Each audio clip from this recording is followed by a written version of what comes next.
présent, d'être venu nous écouter. Donc on va vous parler de l'authenticité, facteur de performance. Donc déjà, moi ce que je vais faire, c'est, qu'est-ce que j'ai comme rôle? C'est de nous présenter. Alors, je suis accompagnatrice en épanouissement. Il est entrepreneur et elle est praticienne en hypnose. Et tous les trois, nous sommes Authentica. Prenons un instant. Est-ce qu'il n'y a pas quelque chose qui vous dérange un petit peu dans ce que je viens de vous dire? Je viens de vous dire que je nous présente et en fait, qu'est-ce que je vous ai dit? Je vous ai dit ce qu'on fait en vous disant « je suis ». Mais en fait, ce que je fais, c'est pas ce que je suis. Donc, je reprends la présentation. Je suis Mélanie Givanides et ce que je fais, c'est que j'accompagne les personnes dans leur épanouissement. Il est Franck Givanides et il gère des entreprises. Émilie Givanides et elle pratique l'hypnose. Et puis bon, vous l'aurez remarqué, on a le même nom de famille, on est là et on travaille en famille. Mon papa et ma sœur. Donc, pourquoi cette présentation? Eh bien, parce qu'en fait, ce qu'on a remarqué, c'est que dans le milieu professionnel, souvent, il y a une confusion entre l'être et le faire. Et ça emmène un mal-être. Justement, les personnes souvent se perdent dans leur métier.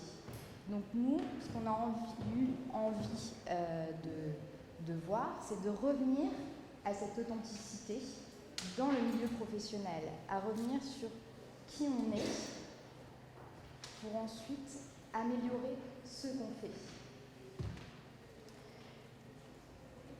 Et puis c'est aussi une de nos valeurs communes, l'authenticité. Je vais laisser la parole à Franck. L'authenticité, c'est quoi? Non, je vais laisser la parole à Franck qui va vous parler de son expérience, de ce qui nous a amené à cette réflexion autour de l'authenticité. Donc là, on en est au stade où effectivement, je complète la présentation. Donc je suis Franck et je suis entrepreneur depuis 27 ans. Mais non, comme Mélanie vient bien de vous le souligner, je ne suis pas ce que je fais. Donc j'exerce le métier et j'exploite des entreprises depuis 27 ans. Donc on est dans le faire. Pourquoi cette réflexion? Pourquoi, entre guillemets, pinailler là-dessus? Non, c'est important pour nous. Le verbe est important. Le cerveau comprend certaines choses. Et l'idée qu'il y a derrière, c'est bien distinguer être, faire, avoir. Parce que lorsqu'on dit « je suis avocat, je suis médecin, je suis plombier, etc. », il y a confusion entre être et faire. Ce qui est sans doute, en tout cas on peut se poser la question, est-ce que ce n'est pas la raison de certains burn-out quand on ne sait plus pourquoi on fait les choses? Est-ce que ce n'est pas aussi la conséquence d'un mal-être en entreprise? Est-ce que ce n'est pas la conséquence quand on se retrouve à la retraite et qu'on a toujours cru que faire c'était être, se retrouver sans rien, c'était comme être perdu? Donc voilà le fruit de notre réflexion. Et ce que je vais me permettre d'exprimer auprès de vous, c'est une partie de mon expérience. En fait, sur ces 27 ans d'entreprise, il y a eu plusieurs entreprises, mais on peut distinguer deux phases. Il y a la phase première où effectivement j'étais en mode traditionnel, c'est-à-dire que je confondais totalement faire et être, c'est-à-dire que derrière tout ça, il y avait une volonté, une sorte de mésestime de moi-même, de façon à prouver à moi-même et aux autres que j'étais pas capable de réaliser certaines choses, de réussir, donc d'exploiter des entreprises. Et il y avait une quête éperdue de reconnaissance au travers du faire, de mon être profond. Je ne vous cache pas que derrière, de manière consciente, ces entreprises, cette volonté de bien faire, de réussir, il y avait aussi l'idée de transmettre à mes enfants le fruit de mon travail, le fruit de mes risques, de mes entreprises. Et ça ne marchait pas. Mes 3 enfants à l'époque n'ont pas voulu, et ils avaient bien raison d'ailleurs, de prendre la suite. Pourquoi? Parce que ça ne leur correspondait pas. Mais je ne l'avais pas compris à l'époque. Il a fallu que je vende ces entreprises, que je me remette en question, que je fasse une œuvre sur moi-même pour redécouvrir qui j'étais vraiment, que je me lance dans des études à nouveau pendant 10 ans sur comment on fonctionnait, comment on pouvait aller lever certains blocages, etc., qui nous étions vraiment, découvrir certains outils intéressants, dont on vous parlera plus tard, pour à nouveau, sans même le vouloir, qu'après avoir étudié ça, après avoir la volonté de transmettre ça au plus grand nombre d'une certaine façon, c'est-à-dire il y avait une quête non plus de vouloir pour les autres, mais de vouloir simplement être en harmonie avec moi-même et être en phase avec mes valeurs, donc en quelque sorte prouver qu'on pouvait gérer au niveau managérial des entreprises de manière humaine. Et pour ça, l'idée c'était de changer de paradigme. L'idée c'était de partir de l'intérieur vers l'extérieur. Que quand on est en phase avec soi-même, on a moins de peur, on a moins de blocage. Voilà. Et il y a vraiment une conséquence, c'est-à-dire que ce que je n'attendais pas est arrivé, d'où Authentica. C'est-à-dire que mes filles sont revenues vers moi, et depuis 2 ans, on travaille ensemble sur ce projet-là, qui est de transmettre une autre façon de gérer les entreprises et de se gérer soi-même vers n'importe quel projet. Et donc, on est, et à partir du moment où on est, on redécouvre qui nous sommes, la somme de plein de capacités oubliées, eh bien, on peut réaliser ses rêves les plus fous, aussi bien professionnels que personnels. Et donc, on réalise tout en se réalisant. Donc, voilà, Franck vous a expliqué un petit peu le déroulé, ce qui nous a amené à tout ça, à être authentique. Mais du coup, être authentique, qu'est-ce que c'est? Alors, j'ai pris une des définitions du dictionnaire. Être authentique, c'est être conforme à la réalité. Mais bon, c'est pas tout à fait ça qu'on a envie de transmettre aujourd'hui. En fait, là, on a envie de vous expliquer notre vision à nous de l'authenticité. Donc, être authentique, c'est en fait être en accord avec votre être véritable. C'est-à-dire d'aller voir, en fait, en vous, qui vous êtes, quelles sont vos valeurs, qu'est-ce que vous avez envie de porter, quelle est votre identité, qu'est-ce qui vous fait vibrer, mais aussi, quelles sont vos peurs, quelles sont vos limites.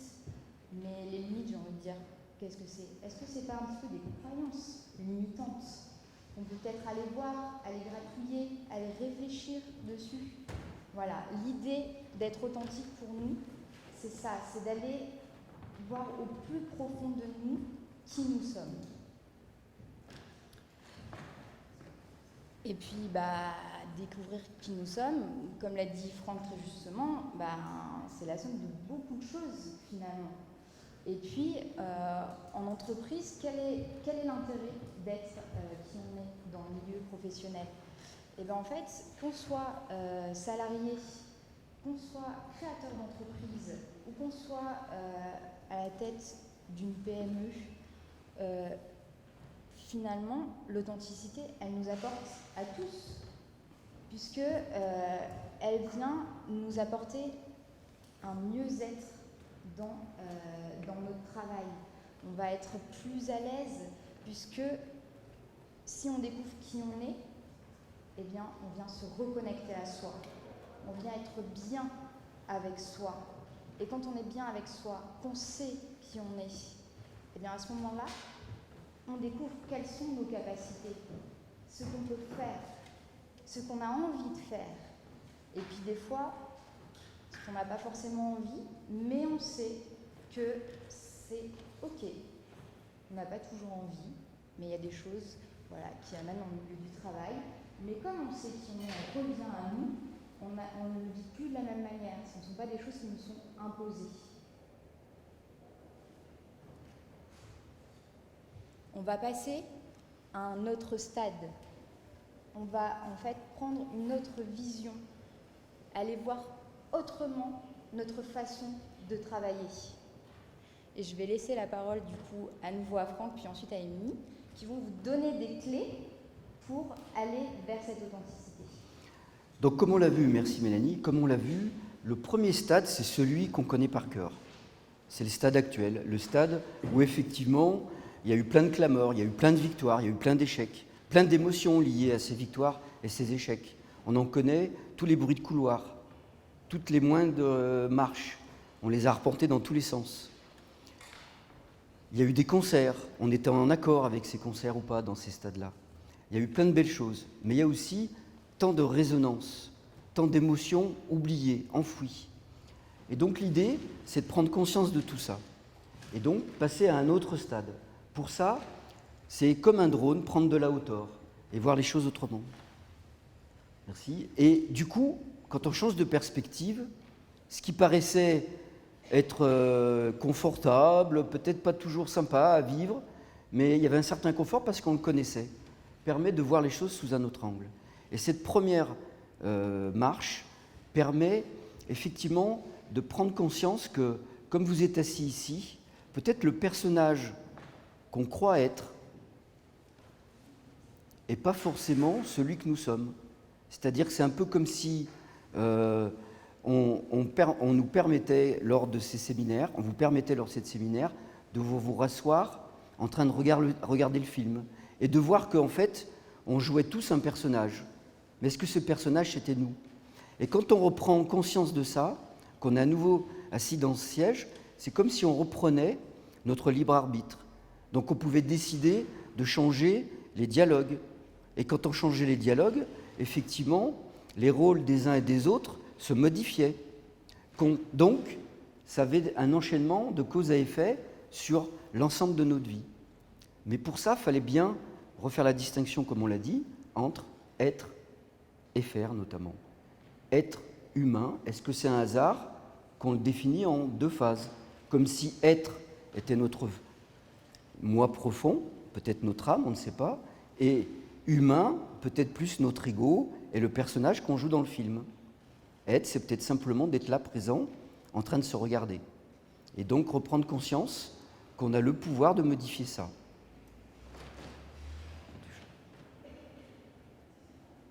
Et donc, ce qui est important, une fois passé ce premier stade, de passer sur le focus. C'est-à-dire, qu'est-ce qui fait qu'on a telle problématique? Qu'est-ce qui fait qu'on reproduit plus ou moins toujours les mêmes comportements qui ont les mêmes conséquences, alors qu'on a envie de changer, alors qu'on a envie de faire autrement? Qu'est-ce qui fait ça? Et une des pistes qu'on vous propose, c'est aussi le focus. Changer le focus, c'est-à-dire de prendre de la hauteur comme on l'a vu, prendre les choses sous un autre angle, peut permettre de changer les scénarios, et donc du coup les dialogues, et donc du coup les comportements, et donc du coup peut-être être plus en harmonie avec soi-même. Voilà ce qu'on vous invite à faire lors de ces séminaires. Je vais reprendre un peu autour des valeurs, et c'est un des points sur lesquels on nous tient plus à cœur, parce qu'on n'en a pas toujours conscience. Elles sont là et en même temps elles agissent vraiment sur nos vies, sur le vôtre. Parfois c'est justement ce qui fait qu'on va se lever le matin, on est parlé de possibilités de sa vie, c'est vraiment nous donner le courage d'y aller. C'est ce qui va donner à la force à certains de bâtir des choses incroyables.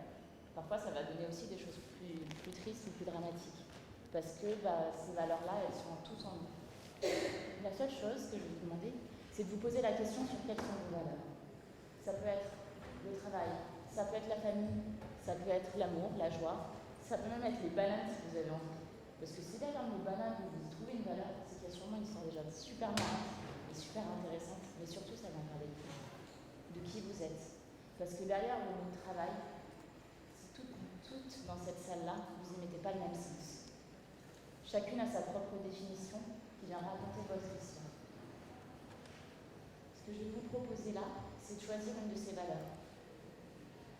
Par exemple, si on prend la valeur famille, j'aurais pu continuer sur les bananes, mais je ne suis pas assez créative. Si vous prenez la valeur famille, ça peut être par exemple dans votre temps de travail, dans votre semaine, comment vous pouvez l'organiser pour garder du temps pour vos proches. Ça peut être de travailler en famille. Et alors là, je vous souhaite d'être capable d'accueillir le conflit parce que croyez-moi, il y en aura. Et puis, ça peut être aussi de peut-être recréer une entreprise où cette notion de famille, elle est là. Où cet accompagnement et ce rapport aux autres, il y a ce côté avec tout ce que vous y mettez derrière ce sens-là. Ce que je vais vous proposer, pour les dernières petites minutes qui restent, c'est un petit jeu d'imagination. De choisir justement une de vos valeurs. Celle qui vient en premier. Ça sert à rien de prendre trop la tête. Et d'imaginer de quelle manière cette valeur-là, elle peut prendre place dans votre projet, quel qu'il soit. Lors du séminaire, certaines personnes, des fois, nous disaient, mais moi, j'aime mon métier, mais je m'y retrouve plus. Et c'était, comment cette valeur-là, qui est, pour le coup, là, celle à laquelle je pense, c'était la créativité. Comment cette créativité-là, tu peux la remettre dans ton quotidien, pour te redonner de la motivation, pour te repermettre d'être heureux dans ton travail. Donc, c'est de choisir cette cette valeur-là, peu importe. Et prendre quelques instants, d'imaginer que dans quelques jours, quelques semaines, peut-être plus loin même, elle fasse entièrement partie de votre quotidien. Qu'elle fasse partie de votre projet. D'observer tout ce que ça peut changer. Là, ce que je vous propose, c'est quelques instants juste avec vous-même. D'imaginer qu'est-ce que ça peut changer avec votre entourage. Si tous les jours, vous êtes animé par ça. Qu'est-ce que ça peut changer avec vos collaborateurs, avec vos collègues de travail. Par exemple, si on prend la joie, si vous cherchez à retransmettre cette valeur-là tous les jours à vos proches, qu'est-ce que ça peut changer quand on arrive en souriant le matin? Et puis, c'est de voir aussi, une fois que cette valeur-là, elle est installée, qu'est-ce que ça peut permettre aussi à vos comportements de changer? Justement, en souriant plus, par exemple, si c'était cette valeur-là. Si c'en est une autre, de juste voir qu'est-ce que ça change dans votre attitude. Parfois, dans nos comportements, on n'a pas toujours conscience de ce qu'on transmet aux autres. Et d'aller encore au-delà, de se poser la question de, justement, tout à l'heure, on parlait des croyances.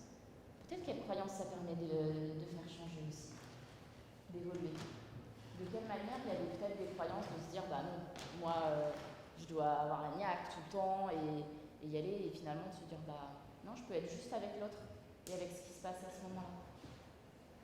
L'idée, nous, ça va être de vraiment vous permettre de vous poser ces questions-là, de re-questionner sur vous qui vous êtes. On ne va pas vous donner de réponse. Mais par contre, on va vous poser des questions. On va vous accompagner sur ce cheminement-là, sur vous qui vous êtes, qu'est-ce qui vous anime, qu'est-ce qui est vraiment important pour vous. Quelles sont vos failles? Parce qu'on a la croyance que ces failles-là, elles font partie de nous et que ça raconte à nouveau quelque chose. Et sûrement quelque chose de vraiment chouette. Peut-être que c'est aussi mettre en valeur vos défauts. J'ai aussi la croyance que les défauts, c'est des excès de qualité. Que derrière chaque défaut, c'est juste une qualité qu'on a poussée trop loin. Bref, si dans votre métier, dans votre projet, tous les jours vous êtes animé par quelque chose qui vous ressemble, vous pouvez vous autoriser d'être vous-même, qu'est-ce que ça va changer à votre quotidien? Et comment ça peut être un facteur de performance pour votre projet? Je vous remercie pour votre écoute en tout cas. Merci. Merci. Avez-vous des questions? Merci. Merci.